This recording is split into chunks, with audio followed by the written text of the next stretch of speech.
नाज़रीन अस्सलाम वालेकुम। सियासत टीवी के खुसूसी प्रोग्राम आमिर अली खां के साथ फ़िक्र नज़र में आपका खैर मकदम है। नाज़रीन, जैसा कि आप जानते हैं कि हम हर हफ़्ता फ़िक्र नज़र प्रोग्राम के ज़रिए न्यूज़ एडिटर सियासत जनाब आमिर अली खां के ख़यालात जानते हैं और जो मसाइल हिंदुस्तानी मुसलमानों को या हिंदुस्तानियों को दरपेश हैं उस बारे में उसका हल भी जानते हैं और उसके वजूहात जानने की पूरी पूरी कोशिश करते हैं। नाज़रीन, जैसा कि आप ये भी जानते हैं कि हम अपने प्रोग्राम फ़िक्र नज़र का आगाज़ शायर मशरिक़ अल्लामा इक़बाल के इस शेर से करते हैं और ये हमारी रिवायत रही है कि आज़ादी अफ़कार से है उनकी तबाही, आज़ादी अफ़कार से है उनकी तबाही, रखते नहीं जो फ़िक्र तदब्बुर का सलीक़ा। तो आज ऐसा लग रहा है कि हिंदुस्तान में ख़ास तौर पर हमारी पुलिस में सलीक़ा बाकी नहीं रहा और ये शेर पुलिस पर पूरा उतरता है। और मैं इसलिए कह रहा हूँ कि आज हमारा जो मौजू है वो पुलिस के बारे में, मुसलमानों के बारे में पुलिस की राय और पुलिस के बारे में मुसलमानों बिलखुसूस दलितों की राय के बारे में हम डिस्कस करेंगे या बातचीत करेंगे। तो पहला सवाल हम इससे पहले कि आपका खैर मकदम करते हैं और उसके बाद हम आपको एक सवाल ये करते हैं। मैं समझता हूँ कि पुलिस का सवाल है और पुलिस का जब बात आती है पुलिस की तो इसको हसास समझा जाता है, लेकिन आखिर ये हसास क्यों समझा जाता है? देखिए, पुलिस का जहाँ तक ताल्लुक़ है, अक्सर उमूमन ये शिकायत रहती है कि पुलिस जानिबदारी बरतती है। जी जी। और देखिए, मेरा मानना ये है कि जब तक आप पहले मुसलमान को समझेंगे नहीं, जी जी, जब तक आपके ताल्लुक़ से, मुसलमानों के ताल्लुक़ से, पुलिस में हो या किसी में भी हो, एक तासुब बढ़ता जाएगा। जी जी, एक किस्म का रिजर्वेशन है। जी, जैसा मैं अक्सर इससे पहले भी प्रोग्राम में एक बात कहा हूँ कि मुसलमानों को रामायण महाभारत, ना सिर्फ रामायण महाभारत में क्या हुआ कैसे हुआ मालूम है, बल्कि कैरेक्टर्स के ऊपर भी मुसलमान बात कर सकता। बच्चा, बिल्कुल सही है, बच्चा भी बात कर सकता, जी, स्कूल जाने वाला। जी जी, तो उसी तरह क्या गैर मुस्लिम इस्लाम के बारे में जानते हैं? जी नहीं, ये तो बात है। एक बात जो आई थी, ये आई थी कि एक बार नारेबाजी हुई थी किसी वजह से, या मक्का मस्जिद का इशू जब बम ब्लास्ट हुआ था मक्का मस्जिद में, उसके बाद ये हुआ था कि मुसलमानों ने ये पुकारा कि नारे तकबीर अल्लाह अकबर। जी जी, तो पुलिस वाले, उसके बाद फायरिंग शुरू हो गई, जी जी, 7 लोगों की मौत हो गई। तो उमूमन पुलिस की जब फायरिंग होती है तो उसको तहसीलदार या डेप्यूटी तहसीलदार रैंक का, डेप्यूटी कलेक्टर रैंक का ऑफिसर हुक्म देना, उसके बाद ही फायरिंग होती है। जी जी, तो जब यह पूछा गया कि फायरिंग का हुक्म किसने दिया था, तो बात ये हुई थी कि नारे तकबीर पुकारे सब मुसलमान, तो इसका मतलब हमला करो। अच्छा, तो इस किस्म का जब गलत फहमी पाई जाती है पुलिस डिपार्टमेंट में, जबकि पुलिस का तो काम लॉ एंड ऑर्डर से डील करना, तो ये तो उनकी रोज़ाना की दिन रात की बात है, जी, लेकिन उसके बावजूद पुलिस ये कहती है कि नारे तकबीर मतलब हमला करो। जी जी, नारे तकबीर मतलब हमला करो। आपको जब नारे तकबीर का मतलब ही नहीं मालूम है तो आप ये समझ रहे कि हमला करो का मामला है, उसके ऊपर आप फायरिंग शुरू कर देते हैं। जी जी, तो उमूमन होता ये है, और उसी में आप जो पुलिस की जो बात कर रहे हैं उसमें साबिक उत्तर प्रदेश के डीजीपी का एक बयान भी ये आया है कि मुसलमान उमूमन एग्रेसिव होता है, जारहाना मौक़िफ़ इख्तियार करता है, जारहाना मौक़िफ़ इख्तियार करता है मुसलमान। तो इसीलिए मुसलमानों पे ये इल्ज़ाम है कि मुसलमान वायलेंस को बढ़ावा देते हैं या मुसलमान उमूमन झगड़ालू होता है। तो ये एक तासुर देने की कोशिश की। असल सवाल ये, जब हम बात कर रहे थे पुलिस की बात कर रहे थे, अक्सर आपने देखा होगा कि अवाम के तासुरात मालूम किए जाते हैं पुलिस के बारे में, लेकिन CSDS जो दिल्ली का इदारा है, थिंक टैंक है ये, और उसने एक हालिया सर्वे किया है जिसमें बताया गया है कि पुलिस मुसलमानों के बारे में क्या सोचती है। तो ये बात सामने आई है कि पुलिस का कहना है कि मुसलमान जो है वो जुर्म की तरफ माइल होते हैं। तो ये कहाँ तक दुरुस्त है? देखिए, CSDS का जो ताल्लुक़ है जी, वो है centre for study of developing societies. जी जी, तो जो आवाम में जो तरक्की याफ्ता सोसाइटी है, मतलब जी जी, हिंदू हो, मुसलमान हो या दलित हो, SC ST BC, उसको टुकड़े टुकड़े करके उनमें किस तरह का डेवलपमेंट हो रहा है इसका सर्वे करना है। जी जी, अब CSDS के सर्वे में 12,000 पुलिस ऑफिसर्स की राय मालूम की गई, यानी इंटरव्यूज लिए गए उनसे पूछा गया, उमूमन पूछा गया कि आपकी क्या सोचते हैं जी जी, कि जो वायलेंस हो रहा है किस लिए हो रहा है, कौन कर रहे हैं। तो इस किस्म में जो बात आई है उसमें ये आया है कि उमूमन 50% से ज़्यादा, तकरीबन 50% से ज़्यादा पुलिस वाले ये मानते हैं, 12,000 में से 6,000 पुलिस वाले ये मानते हैं कि मुसलमान ही फसाद की जड़ है, जी जी, या फसाद को बढ़ाने वाला मुसलमान होता है। जी, इसके अलावा जो सेकंड जो बात आई है, 63% ये भी मानते हैं कि मुसलमान और दलित जी जी, SC ST, जी जी ख़ास तौर पे STs का भी, आदिवासी का जिक्र है उस रिपोर्ट में, तो दलित और आदिवासी भी मुसलमानों की तरह ही जारहाना मौक़िफ़ इख्तियार करते हैं। तो अब इसमें देखिए ये है कि उत्तर प्रदेश का एक जिक्र है, उत्तर प्रदेश में दलितों का जिक्र है कि दलित भी जारहाना मौक़िफ़ इख्तियार करता है या दलित भी झगड़ालू होता है। जी जी। और जहाँ तक रहा ट्राइबल्स का ताल्लुक़, तो महाराष्ट्र, गुजरात और राजस्थान में ये माना जा रहा है पुलिस की तरफ से कि जो क़बायली तबक़ात हैं वो भी जारहाना मौक़िफ़ इख्तियार करते हैं। जी जी। तो अब बात ये है कि पुलिस जो वायलेंस को कंट्रोल करने वाला इदारा है, जो सिपाही, जो जंग सड़कों पे निकल के वो आप तशद्दुद को रोकने वाले हैं, वो अगर ये मानते हैं कि मुसलमान झगड़ालू होता है, तो अगर प्री कंसीव नोशन के साथ अगर आप सड़कों पे जाएंगे वायलेंस को रोकने के लिए, जहां पर भी आपको दाढ़ी टोपी दिखेंगी, आप बोलेंगे ये तो मुसलमान है लिहाजा मारो, तो फिर इंसाफ की उम्मीद कैसा कर सकेंगे? जी जी, ये बहुत अच्छी बात कही। बहरहाल एक तो रही पुलिस की बात, पुलिस ने कह दिया और जो ये उसके इंटरव्यूज़ लिए गए हैं और जो सर्वे किया गया है, पुलिस ने कहा कि मुसलमानों में जुर्म की तरफ जाने का ज़्यादा यानी मेलान पाया जाता है। तो क्या आपको ऐसा लगता है कि अक्सर गैर सरकारी तंजीमों ने जो सर्वे किया है उसमें ये बात सामने आई है कि पुलिस तासुब पसंद होती है, जानिबदारी से काम लेती है और मुसलमानों को ख़ास तौर पर निशाना बनाती है, तो ये कहाँ तक दुरुस्त है? बात वही आ रही ना कि मुसलमान को जब आप समझेंगे नहीं तो फिर आप मुसलमान पे कंट्रोल कैसा करेंगे? जी जी। अगर आप ये समझते हैं कि मुसलमान नारे तकबीर बोलता है इसका मतलब हमला करो, जी जी, तो फिर तो जो इल्ज़ाम है मुसलमानों का या मुसलमानों के ताल्लुक से जो मुसलमान पुलिस के ताल्लुक से जो एक रिजर्वेशन रखते हैं, वो सही दुरुस्त साबित होगा। जी जी। मैं आपको इसीलिए तो मक्का मस्जिद की जो मिसाल दिया हूँ कि उसी से ही आप अंदाज़ा लगा सकते हैं। और ख़ास तौर पे देखिए, एक और रिपोर्ट में एक और बात ये आई है कि आला ज़ात का हिंदू भी जी वायलेंस कर सकता है। जी जी। तो ये जो बात आई है, ये मैं समझता हूँ कि ये कास्ट पॉलिटिक्स से रिलेटेड है। जी जी। उत्तर प्रदेश में खास तौर पे बिहार और उत्तर प्रदेश में कास्ट पॉलिटिक्स ज़्यादा होती है। तो उमूमन मैं समझता हूँ कि इसीलिए इससे पहले के प्रोग्राम में भी मैंने कहा था कि आर्टिकल 15 जो पिक्चर आया है, जी जी, वो अगर आप देखेंगे तो कास्ट पॉलिटिक्स को समझने में किस तरह ब्राह्मण तबका अपनी बरतरी को बरकरार रखने के लिए जो दलित पे जुल्म करता है, जी जी, उसको बताया गया है। जी जी। तो वो अगर पिक्चर देखेंगे तो हम एक नतीजे पे तो पहुंच सकते कि किस तरह जात पात की सियासत कार फरमा है। जी जी। एक सवाल ये भी है कि अगर हमने अक्सर देखा है, बचपन से सुनते आ रहे हैं और आज भी देख रहे हैं, चाहे वो हिंदू हो या मुसलमान हो, जब बच्चा शरारत करता है तो लोग कहते हैं बूढ़े को बुलाऊंगी या वो बाबा को बुलाऊंगी या पुलिस को बुलाऊंगी। तो क्या पुलिस का हमारे इतना इमेज खराब हो गया है कि इस तरह की बातें होती हैं? देखिए, वजह क्या है? 1970s के दौर में गब्बर सिंह, जी जी, शोले पिक्चर एक आया था जिसमें गब्बर सिंह के कैरेक्टर को ये बताया गया था कि बच्चा जब रोता है तो गब्बर की बात करके डराया जाता है। जी जी। लेकिन अक्सर उमूमन जो हो रहा है, जी जी, अगर आप आपकी बात करेंगे तो पुलिस वाले को इसलिए देके डराया जा रहा है, और पुलिस की जो छवि पिक्चर में भी जो बताई जाती है, जी जी, कि उमूमन करप्ट ऑफिसर रहता है, जी जी, इंसाफ नहीं करता, जी जी, जुल्म करता है।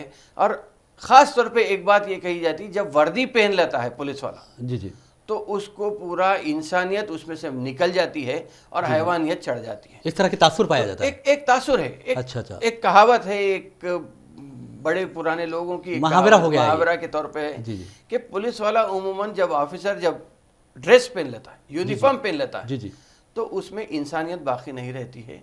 तो वो अक्सर ये बात करता है, जब भी कोई चीज़ को कंट्रोल करना होता है तो उस वक्त पहले लाठी, बाद में बातचीत। एक बात, जब तासुब की बात आई है, तासुब की बात मैं माफ़ी चाहता हूँ, तासुब की और जानिबदारी की बात आती है, तो देखेंगे आप कुछ साल पहले, अगर मैं समझता हूँ कि अगर मुसलमान नारे तकबीर का नारा लगाता है मक्का मस्जिद के बाहर तो उस पर फायरिंग कर दी जाती है। लेकिन आप देखेंगे कुछ साल पहले एक ऐसा वाक़या पेश आया था शहर हैदराबाद में, जहाँ पर मादिगा पोराटम समिति के जो लोग थे, जो नौजवान थे, वो असेंबली पर चढ़ गए थे। जी हाँ। अगर वहाँ कोई अगर मुसलमान होता तो क्या होता? नहीं, हाँ, फ़र्क देखिए, सबसे बड़ा फ़र्क यह है कि मुसलमान के पास एट्रॉसिटीज़ एक्ट नहीं है। जी जी।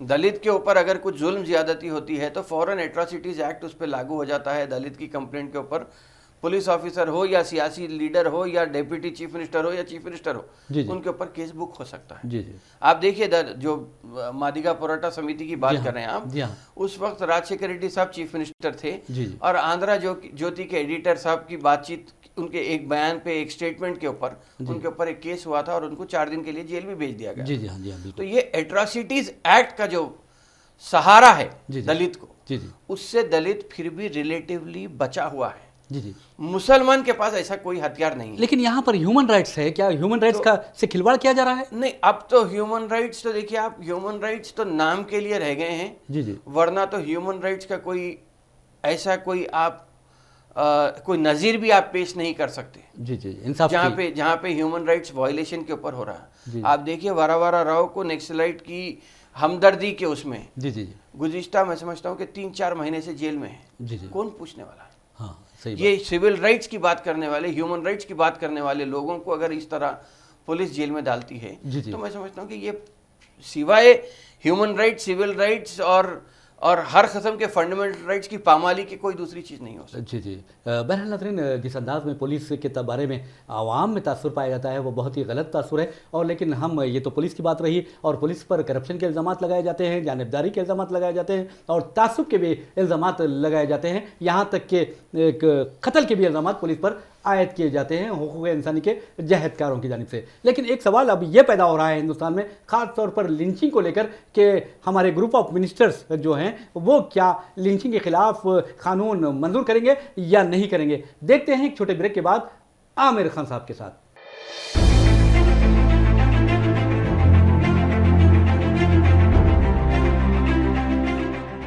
नाजरीन, सियासत टीवी की ताज़ा तरीन ख़बरें, मुशायरे, मजहबी प्रोग्राम्स और दीगर तफरीही प्रोग्राम्स देखने के लिए आप हमारा मोबाइल ऐप प्ले स्टोर से डाउनलोड कर सकते हैं।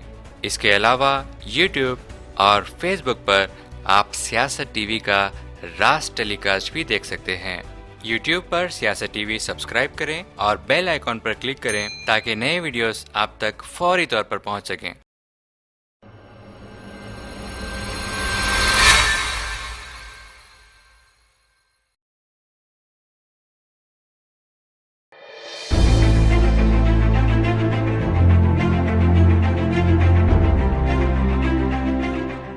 नाज़रीन, ब्रेक के बाद फिर से आपका खैर मकदम है। हम बात कर रहे थे, मॉब लिंचिंग की बात कर रहे थे और इस बात की बात कर रहे थे कि पुलिस की जानिबदारी के बायस क्या इस तरह के वाक़यात पेश आ रहे हैं। लेकिन सवाल ये पैदा होता है कि हुकूमत ने UAPA क़ानून तो बना दिया है और ये कहा जा रहा था कि मॉब लिंचिंग के वाक़यात को रोकने के लिए ग्रुप ऑफ मिनिस्टर्स, जिसके सदर नशीन खुद होम मिनिस्टर अमित शाह हैं, वो एक ऐसा कानून बनाएंगे जिसके ज़रिए मॉब लिंचिंग का इंसदाद हो सकेगा। लेकिन अब हालिया अरसे के दौरान आप देखेंगे कि इस तरह की रिपोर्ट्स आ रही हैं कि मॉब लिंचिंग के इंसदाद का कानून बनने के कोई इम्कान नहीं है। क्या है फिर आखिर क्या हो रहा है ये? नहीं, मॉब लिंचिंग देखिए, अभी जो CSDS की जो बात कर रहे थे हम, इस रिपोर्ट में ये भी कहा गया है कि 63% पुलिस वाले ये भी मानते हैं कि मॉब लिंचिंग जायज़ है। जी जी, अगर गाय की बचाव के वास्ते जी जी, या गाय स्मगलिंग को रोकने के लिए जो बात आ रही है, जी जी, उसमें उसी के तुफैल में मॉब लिंचिंग हो रही है। जी जी, उसी को आड़ बना के मॉब लिंचिंग कर रहे हैं। जी जी, तो 63% पुलिस वाले ये भी मानते हैं कि मॉब लिंचिंग नेचुरल चीज होने है, यानी फितरी रिएक्शन है, फितरी रिएक्शन है जी जी जी, रोकने के लिए। तो क्या आपको ऐसा लगता है कि पुलिस वालों के दिलों में जो गाय की ज्यादा अजमत है और इंसानों की नहीं है? देखिए, वही तो वो बात तो घुमा के फिरा के बात यही आ रही कि पुलिस में इंसानियत है या नहीं है। जी हाँ, बिल्कुल। अगरचे के तेलंगाना पुलिस में महेंद्र रेड्डी जब कमिश्नर पुलिस थे, अब तो DGP हैं, उनकी तरफ से एक मुहिम शुरू की गई थी कि फ्रेंडली पुलिसिंग, जी हाँ, फ्रेंडली पुलिसिंग की एक बात कही गई थी। लेकिन पुलिस वाले, देखिए, जब तक महेंद्र रेड्डी साहब का असर था, कमिश्नर पुलिस थे या DGP थे, तो फ्रेंडली पुलिसिंग को राइज करने में आसानी हो रही थी। लेकिन मातहत ऑफिसर्स ये कहते हैं कि अगर पुलिस फ्रेंडली हो जाएंगी तो फिर हम मॉब को कैसा रोकेंगे, मॉब वायलेंस को कैसा रोकेंगे, या कोई भी अगर हालात को काबू में लाना है तो फिर हमारे को रोकने में प्रॉब्लम होगा। तो ये पुलिस ऑफिसर में एक नीचे के ऑफिसर, महेंद्र रेड्डी चूंकि ऊपर के लेवल पे हैं, तो वो ये कहते हैं कि फ्रेंडली पुलिसिंग होना चाहिए। नीचे का ऑफिसर ये कहता है कि हम रोकेंगे कैसा।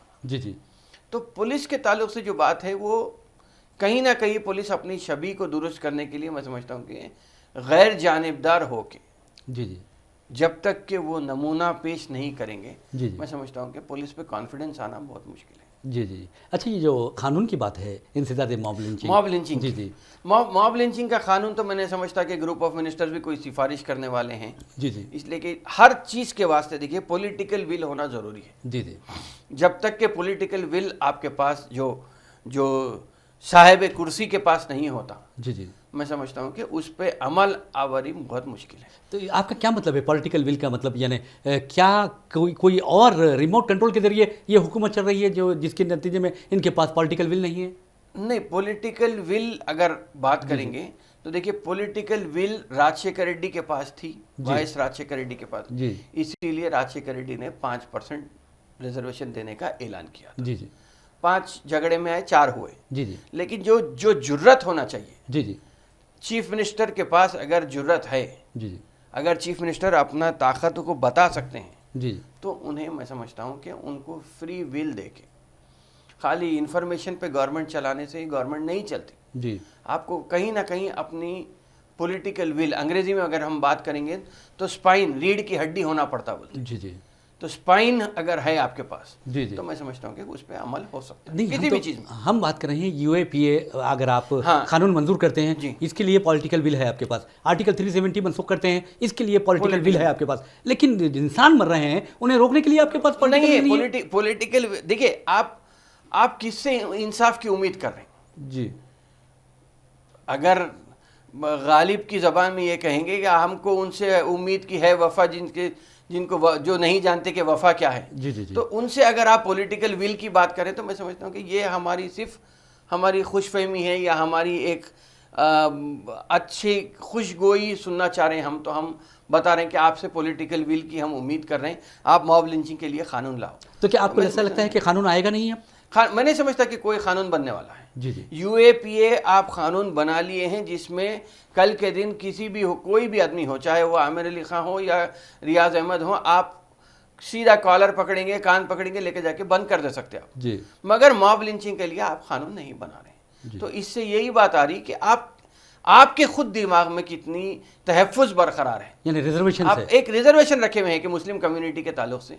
इसलिए कि जो मॉब लिंचिंग के वाक़यात हो रहे हैं, 110 वाक़यात अभी तक हो गए हैं, जिसमें दलित और मुस्लिम ही मुतासिर हुआ है, कोई ज़्यादा दूसरा आदमी नहीं मुतासिर हुआ है। तो आपके पास एक रिजर्वेशन, एक किस्म का मॉब लिंचिंग के ताल्लुक से या ये रिजर्वेशन कानून बनने के ताल्लुक से एक रिजर्वेशन है, जिसके लिए आप नहीं बना रहे। आप अलबत्ता मन की बात प्रोग्राम में आते हैं, वज़ीर आज़म ये कहते हैं कि फिट इंडिया रहेगा, फिट बनाएंगे इंडिया को। आप फिट इंडिया बनाने की बात कर रहे हैं, लेकिन आप ये देखिए कि इंडिया खाएगा, इंडिया तो रहेगा फिट। सही बात कही है। क्या खा रहा है इंडिया?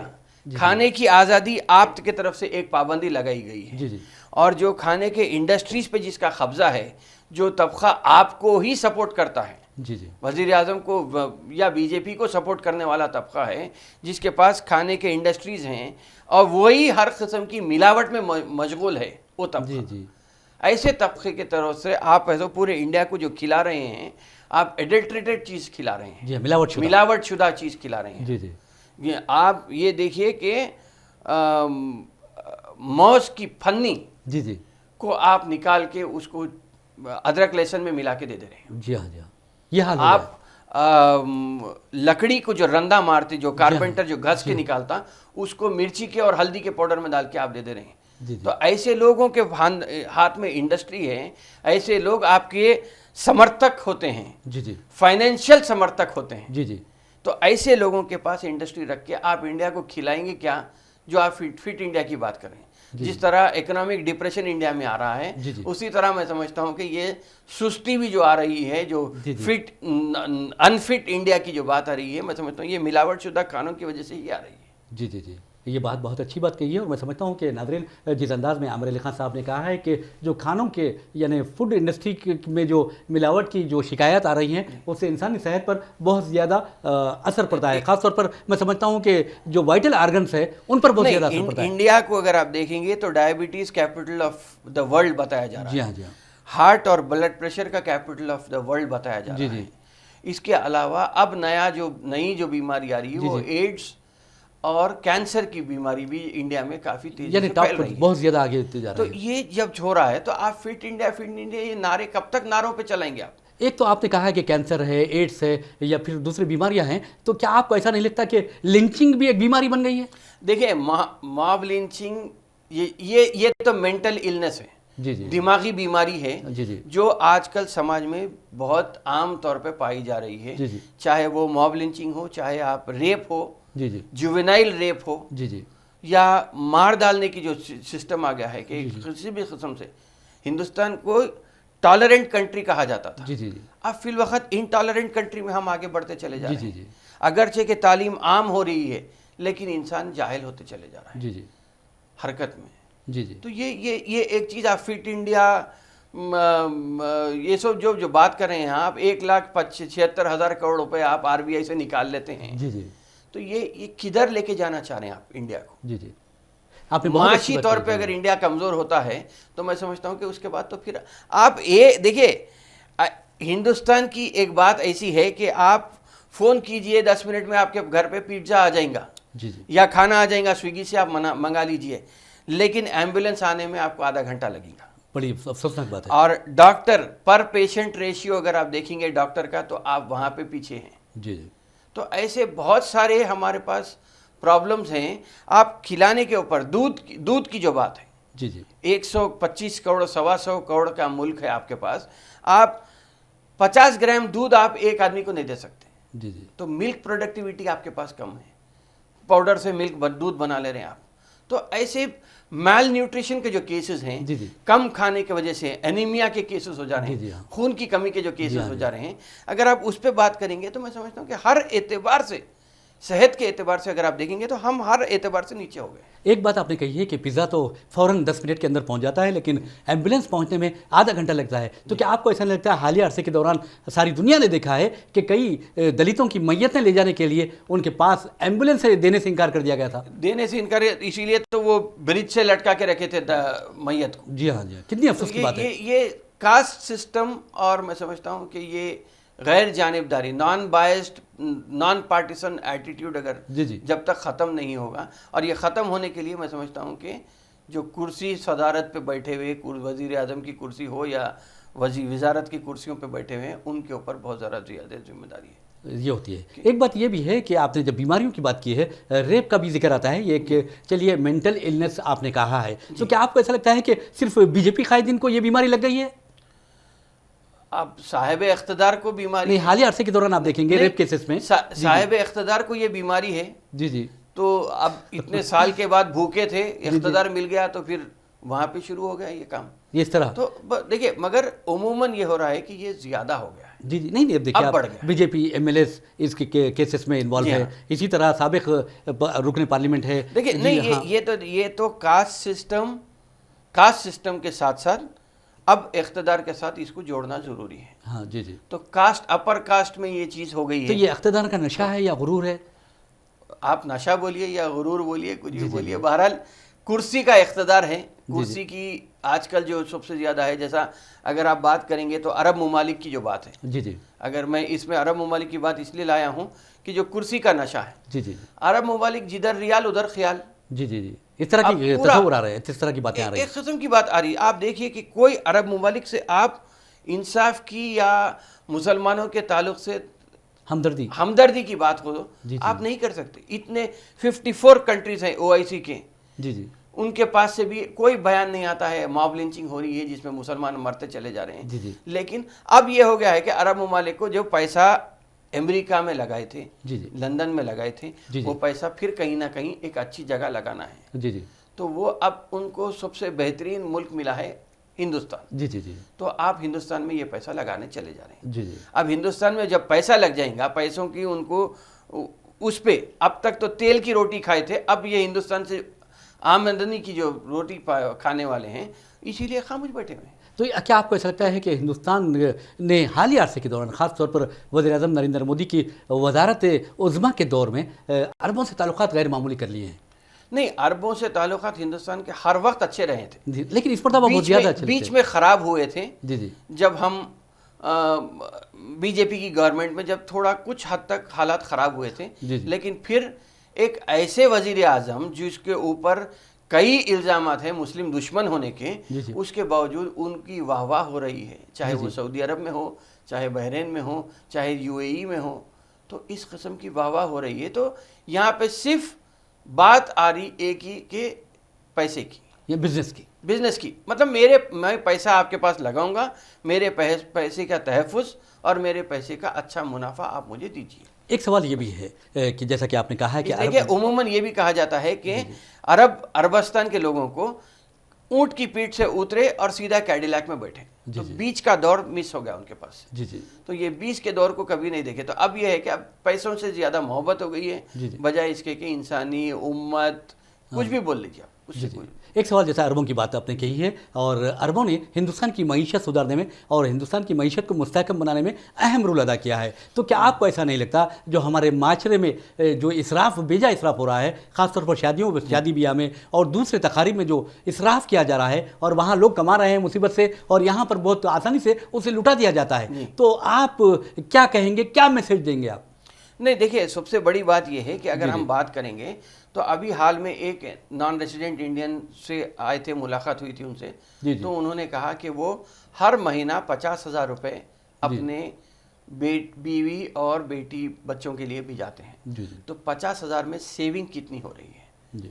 बात यह है कि हम पैसे उड़ा दे रहे हैं। हम इंडिया कंज्यूमर ड्रिवन इकोनॉमी है, लेकिन मैं ये कहूँगा कि अगर आपको आपकी ताकत, ख़ास तौर पे हमारी ताकत के ऊपर अगर देखेंगे तो बेजा इसराफ से बचने की बहुत ज़रूरत है।